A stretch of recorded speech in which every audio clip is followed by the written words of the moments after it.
დღევანდელმა ღვთისმსახურებამ ჩვენ შემოგთავაზა სახარება, სადაც ერთმანეთშია გადახლართული და დატეული ორი ამბავი. ერთი აღდგინება ყრმისა 12 წლის გოგონასი და მეორე სისხლმდინარე ქალის განკურნება.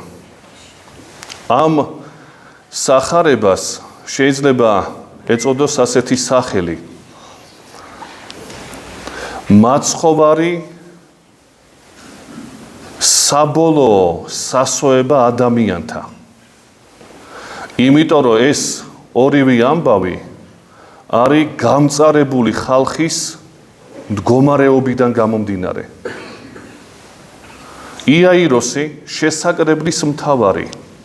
შესაკრებელი თანამედროვე ქართულით არის ეს, მაგრამ თვითონ ორიგინალში არის სინაგოგა. სინაგოგა შესაკრებელია.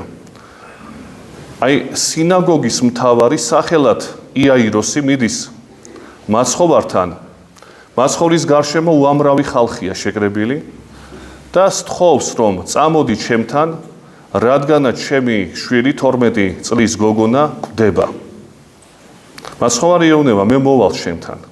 მაგრამ სანამ ესაუბრება იაიროს, მივა უკნიდან ქალი, რომელიც არის დაავადებული ასევე 12 წლის განმავლობაში იმ დროისთვის სასირწყვილო დაავადებით, სისხლდინებით. ეს იყო ერთგვარი უწმინდურობის მქონე ქალისათვის. და იმის იმედით ეხება მაცხოვრის შესამოსელს, რომ აუცილებლად განიკურნება, რაც მართლა ასე ხდება. და როდესაც განიკურნება ეს დედაკაცი, დიალოგი მიმდინარეობს მაცხოვარსა და ამ დედაკაცს შორის განკურნებულის უკვე. მაგრამ მოდიან იაიროსის სახლიდან მსახურები და ეუბნებიან, რომ შენი შვილი გარდაიცვალა. მიუხედავად ამისა, ეუბნება მაცხოვარი იაიროს, ნუ გეშინინ, მხოლოდ გწამდეს. მივა და აღადგეს ამ ყრმას ცხედრიდან. აი ეს არის ძალიან მოკლე თხრობა დღევანდელი სახარების. მაგრამ რატოა სასოება, უკანასკნელი სასოება რატოა მაცხოვარი? იმიტომ რომ ერთიც და მეორეც და შეიძლება ითქვას უკვე მესამეც ის ადამიანები სხვა გამოსავალს ვერ ხედავენ. ერთადერთი გადამრჩენელი მათთვის არის მაცხოვარი და თან როგორი ადამიანები არიან. ეხლა გოგონა მკვდარია, გასაგებია, ამას შევეხებით ცოტა იქით, მაგრამ ეს ორი ადამიანი ძალიან პრობლემური ხალხი იმ დროისათვის. რატოა პრობლემური? იმიტომ რომ იაიროსი, როგორც მოგახსენეთ, იყო შესაკრებლის მთავარი, სინაგოგის მთავარი. განსწავლულია რჯულში. და ეს კაცი, ბუნებრივია, ყველაფერს მიმართა. დაავადებული ბავშვი ყავს სახლში 12 წლის. და რადგანაც ვერ განიკურნა ეს ბავშვი, თავის ეგოს, თავის მრწამს და შეურაცხყოფას, რომელიც მოყვება ებრაელთა მხრიდან, არაფრად აგდებს. ესე იგი, თუ კი შესაკრებლის მთავარი ხარ, ბუნებრივია მაცხოვართან დაპირისპირებული ხარ.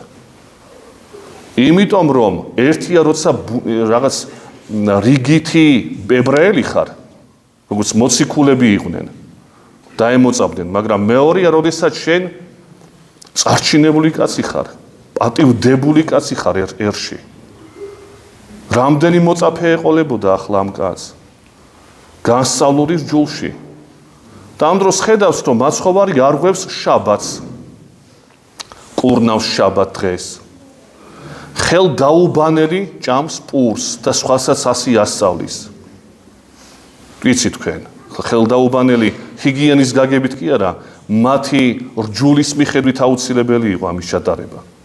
და მსგავს ასეთ საქციელებს აკეთებს და ამიტომ მიუღებელია ებრაელთათვის.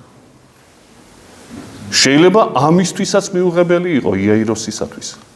მაგრამ რადგანაც სხვა გამოსავალი არ აქვს, აი ყველაფერს უარყოფს. ოღონ შენ მიშველე. სხვა არაფერი არ მაინტერესებს მე. გამოფხიზლდა კაცი შეიძლება ვთქვათ. გამოვიდა მასობრივი აზროვნებიდან. ინდივიდად ჩამოყალიბდა, პიროვნება ჩამოყალიბდა. ამას ცოტა მოგვიანებითაც ვიტყვით, რა მნიშვნელობა აქვს ამას. ეხლა დედაკაცი ასევე უწმინდური, ვინც ასეთ მდგომარეობაში ქალს შეეხებოდა, ისიც უწმინდურად ითვლებოდა. რჯულის მიხედვით იყო ეს დადგენილი. და მიუხედავად ამისა, ეს ქალი ამას ლახავს, ამ ბარიერს ლახავს. მან იცის, რომ ძალიან დიდი პრობლემა ექნება, თუ კი ვინმე შეამჩნია. მაგრამ ამას გადალახავს მასობრივ ადამიანობისაგან ინდივიდუალურ აზროვნებაში გადადის. ეს პრობლემური ქალი. და მესამე, ბავშვი, უკვე მკვდარი. თუ კი ვინმე მკვდარ შეეხებოდა, ისიც უწმინდურად ითვლებოდა ებრაელთა რჯულის თანახმად. მაგრამ მაცხოვარი ამასაც არ ერიდება. და ეუბნება ტალითა კუმი არამეულად, შენ გეუბნები ყრმა ვაღდეკ. აი ეს სამი ადამიანი პრობლემების შემქმნელი შეიძლება ვთქვათ. ერთი პრობლემა ებრაელთა რჯული, იაიროსის შემთხვევაში, სინაგოგის მთავრის შემთხვევაში. მეორე უწმინდური ადამიანები, დედაკაცი, სისხლმდინარე, სიცოცხლისაგან დაცლილი შეიძლება ვთქვათ და ბავშვი ყრმა მკვდარი. აი ეს ყველა ბარიერი გადაილახა დღეს.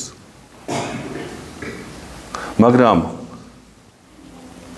თუ კი ცოტა სულიერ გაგებას ჩავდებთ ამაში, ეს გასაგებია ხორციელი განკურნება და აღდგინება ამ მკვდრეთით. ეს გასაგები ამბავია და ბოლო იმედი მათი როა, ესეც გასაგებია, მაგრამ ეს ხო ხორციელებაა. ეს ხო მატერიალური სამყაროა. ის ბავშვი კვლავ გარდაიცვალა შემდგომში. ის უკვდავებაში კი არ დარჩა. ის დედაკაცი კი განიკურნა, მაგრამ ის გარდაიცვალა შემდგომში. ასევე იაიროსიც. ეს უკვდავებაში გადასვლა არ არის. ქრისტიანობა ხო ამაზე არ არის დაფუძნებული. მე განვიკურნები თუ არა ამაზე არ არის დაფუძნებული ქრისტიანობა. ქრისტიანობა არის მომავალი ცხოვრებისათვის მიზანი და მომზადებულობა. აი მიზანი ამ ყველაფრისა და არა განკურნება დროებითი. რომელზედაც შეიძლება ვაგებთ ხოლმე მთელ ჩვენ ცხოვრებას და მოღვაწეობას. ამიტომაც გჭირდება ჩვენ ღმერთი. როგორც იაიროს ჭირდებოდა, როგორც ამ დედაკაცს ჭირდებოდა და ეს გასაგები ამბავია. მაგრამ ქრისტიანობა ხო ამისთვის არ შექმნილა. სასწაულის გამო არ შექმნილა ამ შემთხვევაში. რა შეიძლება ამოვიღოთ ჩვენ აი ამ სახარებიდან? ამას ქვია ანაგოგიკური განმარტება, ანუ ამზიდველობითი. ეს არის სიმბოლური, მისტიკური, ან როგორც ძველ ქართულად იყო ესეთი ტერმინი, სიტყვა ქცეულებაი. აი სიმბოლო, რაც არის მინიშნება, სიმბოლო არის ნიშანი. ამ შემთხვევაში ქართულად ითარგმნებოდა როგორც სიტყვა ქცეულებაი, არა პირდაპირი თქმა, არამედ ამ სიტყვის სხვაგვარად მოქცევა. აი სიტყვა ქცეულებითად რა შეიძლება ჩვენ ამოვიღოთ ამ სახარებიდან ჩვენთვის? ეს არის ბრბოს არ მიყვარს ეს სიტყვა ადამიანებთან დაკავშირებით. მასისა და დედაკაცის ურთიერთშედარება. ესე იგი, დედაკაცი სისხლმდინარეა.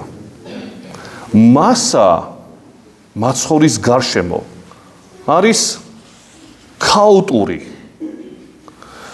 აი მიუხედავად იმისა, რომ ეს მასა უამრავი ხალხი მაცხოვართან იმყოფება, ღმერთს ვერ ხედავენ, არა ჭირდება და მაგიდო. უпроსტად, იმიტომაც არიან მაცხოვართან, რომ პური გაამრავლა. ან რომელიმე სასწაულის ხილვა უნდათ. აი შეიძლება ამიტომ არიან შეკრებილები. ღმერთთან, განკაცებულ ღმერთთან იმყოფებიან და ღმერთი არ ჭირდებათ ამათ. რატო? როდის ჭირდება ადამიანს ღმერთი? ესე დავსვათ კითხვა. როდესაც სასწაულების ხილვა კი არა. როდესაც გადარჩენა ჭირდება მას. შენ თუ ფიქრობ, რომ შენ გადარჩენა არ გჭირდება, შენ ღმერთსაც ვერ დაინახავ ვერასოდეს ცხოვრებაში. ანუ ამას ქვია ფილოსოფიურ ენაზე ეგზისტენციალური გადატრიალება თუ არ არის შენში, შენ ღმერთი არ დაგჭირდება. იყო მე-20 საუკუნეში ესეთი დიდი მართლა დიდი ფილოსოფოსი, ალბათ გაგიგიათ, გერმანელი მარტინ ჰაიდეგერი.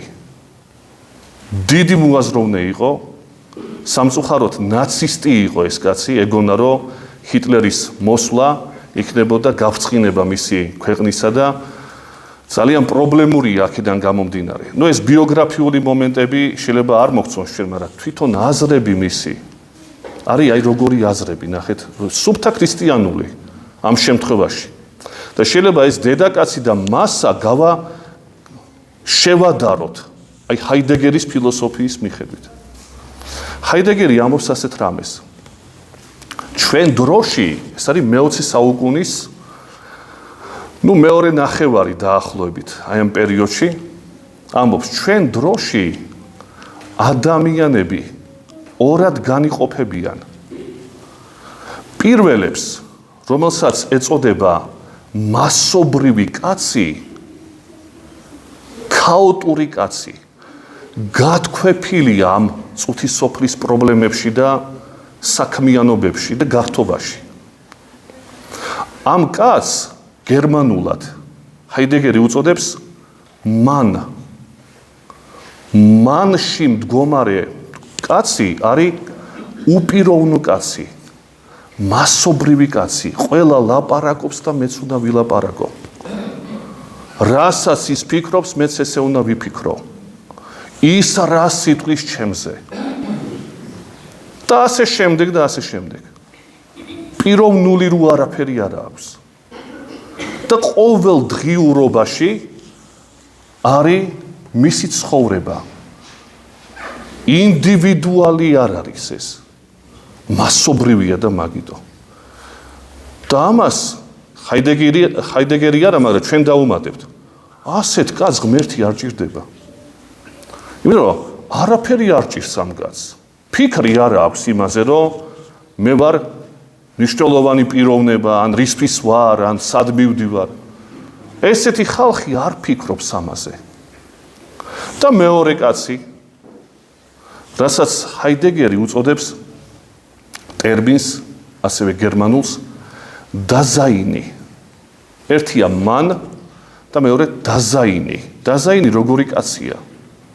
დაზაინი კაცი არის ისეთი, რომელმაც ამ მასობრიობიდან გამოაღწია. ის რო ფიქრობს, ისე კი არ უნდა ფიქრობდე. ის რო ლაპარაკობს, მაინც და მაინც ესე რატო უნდა ვიყო?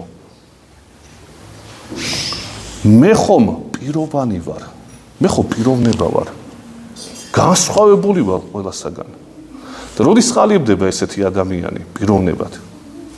მაშინ, როდესაც თითოეულ წამს და წუთს თავისი ცხოვრებისა აფასებს.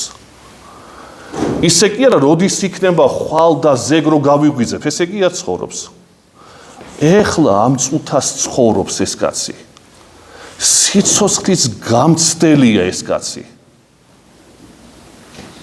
და ამიტომაც მისთვის ყველაზე მნიშვნელოვანი არის, ესე ითარგმნება დაზაინი, მყოფობა.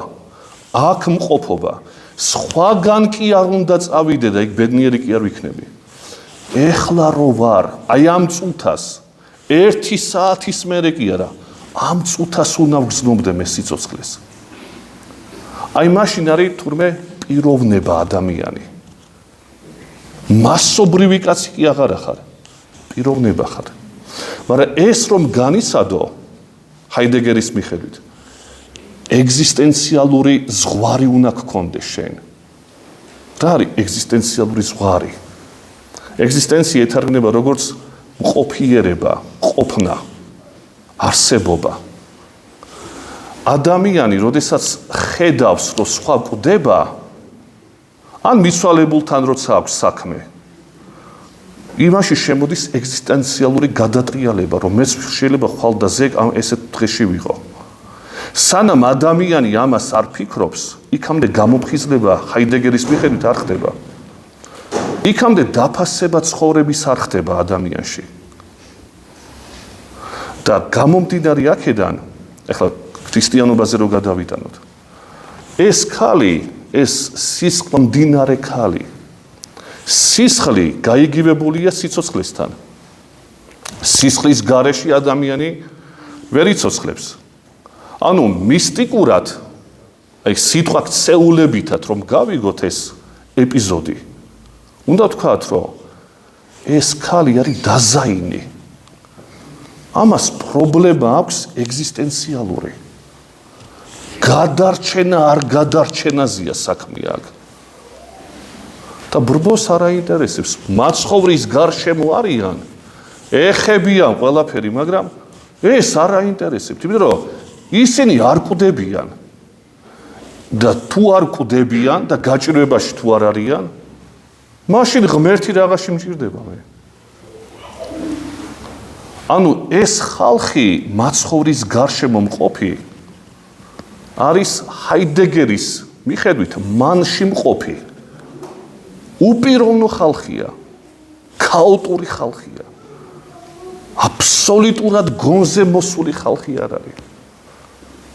ჭამის და გართობის გამო არიან შეკრებილები იქ. და ამ ქალს ერთადერთი გასაჭირი აქვს, ამას პური კი არ ჭირდება. ამას გართობისთვის კი არ სალია. ის ხვდება რომ კვდება. და თან რა წერია რომ მთელი თავისი ქონება ექიმებში დახარჯა. ბოლო იმედი აქვს მაცხოვრის. ამანაც თუ არ უშველა, წარწმენდილია, დაღუპულია, განადგურებულია. ხვალდაზე მკვდარი იქნება. აი თურმე ასეთ დაზაინში მყოფი ხალხს სჭირდება ღმერთი. იმიტომ რომ ესენი აცნობიერებენ, რომ სისხლისგან იცლებიან. სისხლი ამ შემთხვევაში არის დრო და სივრცე ჩვენი. ყოველ დღე ჩვენ ვიცვითებით. ყოველ დღე ვუახლოვდებით სიკვდილს. ერთადერთი მიზანი ამ წუთის სოფელში, საითკენაც მიმართულია მთელი კაცობრიობა, ეს არის სიკვდილისაკენ. ხრწნადობისაკენ ხარ მიმართული. ანუ ფაქტობრივად სისხლისაგან იცლები. ის 12 წელი კი ბატონო, მაგრამ ჩვენ თითოეული ადამიანი სისხლისაგან ხო მთელი ცხოვრება იცლება. და მე თუ ეს ვიცი, რომ სისხლი დაიცლება ხვალდაზე ეგ. ამას ვერავინ ვერ შეავსებს. მაშინ მე გართობისთვის და ამოებისთვის კი არა ვარ მხოლოდ. უნდა გადავწყვიტო ჩემი დაზაინის საქმე. ეგზისტენციალური ყოფობის აზრი უნდა გავაცნობიერო. და დრო არ მაქვს მე მანი ვიყო ჰაიდეგერის მიხედვით. ჰაიდეგერმა გამოსავალი ვერ მოძებნა ფილოსოფოსი იყო და ამიტომ თქვა რომ დაზაინიც რომ იყო შენი ბოლო არის სიკვდილი მორჩა. მე ეკითხები ახლა ქრისტიანი რომ ჰაიდეგერს და აზრი რა აქვს, გინ მანი იყავი მაშინ და გინ დაზაინი რა აზრი აქვს. მაინც სიკვდილი თუ ბოლოა, ვინც გინდა გინ მასობრივი ვიყო და გინ დაზაინი პიროვნული რა, უფრო ვიტანჯები დაზაინი როცა ვარ მე, ვიდრე მასობრივი კაცი რო ვარ. რა აზრი აქვს ვინ მიქნები მაშინ. აი ეს არის ჩიხი ჰაიდეგერისა. და ქრისტიანობამ ამოიღო ეს მისი დებულებები და პერსპექტივაში გამოიყენა. პერსპექტივა არის ერთადერთი, გადასვლა მომავალ ცხოვრებაში. დაზაინი როცა ხარ, შენ ემზადები მომავალი სიცოცხლისაკენ. სვლისათვის და არა სიკვდილისკენ მიდიხარ შენ. იმიტომ რომ სიკვდილი აღარ არსებობს. დათრგუნულია 2000 წელია უკვე. და ეს დაძინება სიკვდილს რო პირობითად ვუწოდებთ. არის ერთგვარი გადასვლა სხვა ყოფობაში. ამიტომაც მნიშვნელოვანი რომ მასობრივი კაცი არისო. კიდევ ერთხელ ვამბობ. დაზაინი, რომელიც სიცოცხლეს აფასებს და სიცოცხლეზე ფიქრობს. ქრისტიანობა სიცოცხლის რელიგიაა. მაგრამ მიუხედავად იმისა, რომ სიცოცხლეზე ფიქრობ, შენ უნდა ფიქრობდი ამავე დროს, რომ სისხლისაგან იცლები. ძალები იცლება შენში და ყველა ადამიანში დაიცლება. სასიცოცხლოდ მნიშვნელოვანია შენი არამასობრივი აზროვნება. რა დროს სიკვდილზე ფიქრია, რა დროს ღმერთია. ასე კაცრად შეიძლება კაცმა ვისაც ჭკუა აქვს ესე არა თქვას რა დროს ღმერთია, მაგრამ როგორც ის ხალხი რა დროს ღმერთია არ ამბობდნენ. მაცხოვრის გარშემო არიან შეკრებილები. მაგრამ სულ ერთია ღმერთია თუ წინასწარმეტყველი. ვინმე უბრალოდ რო ყოფილიყო, თავარია პური მიეცა მათთვის. არ იყვნენ დაზაინები და მაგიტო. არ კვდებოდნენ და მაგიტო. აი ვინც კვდება, უпроსორად ყველა კვდები ჩვენ. ვინც აცნობიერებს რო კვდება, წარმავლობას რო აცნობიერებს, აი მხოლოდ მას ჭირდება ღმერთი. იმიტომ რომ თუ ღმერთი არ არის, ჰაიდეგერი ამბობს და სხვები მისნაირი ადამიანები. ღმერთი რომ იყოს, სიცოცხლეს აზრი ექნება, მაგრამ არ არის სამწუხაროდ. მათთვის არ არის. გამოსავალი შესაბამისად არ არის. ეს ხალხი დარდობდა, ეს ათეისტები კი არ იყვნენ. ეს ხალხი დარდობდა, რატომ არ არის? რატო ვერ იპოვეს კიდე სხვა საკითხებია? დარდობდნენ. იმიტომ რომ მხოლოდ ღმერთი აძლევს ცხოვრებას საზრის და არა სხვა რამ.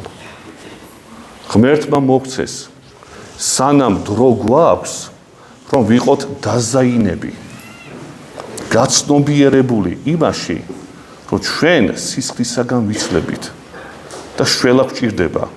ამიტომაც თქვით პირველ დასაწყისში ჩვენი სიტყვისა, მაცხოვარი როგორც საბოლოო სასოება ადამიანთა.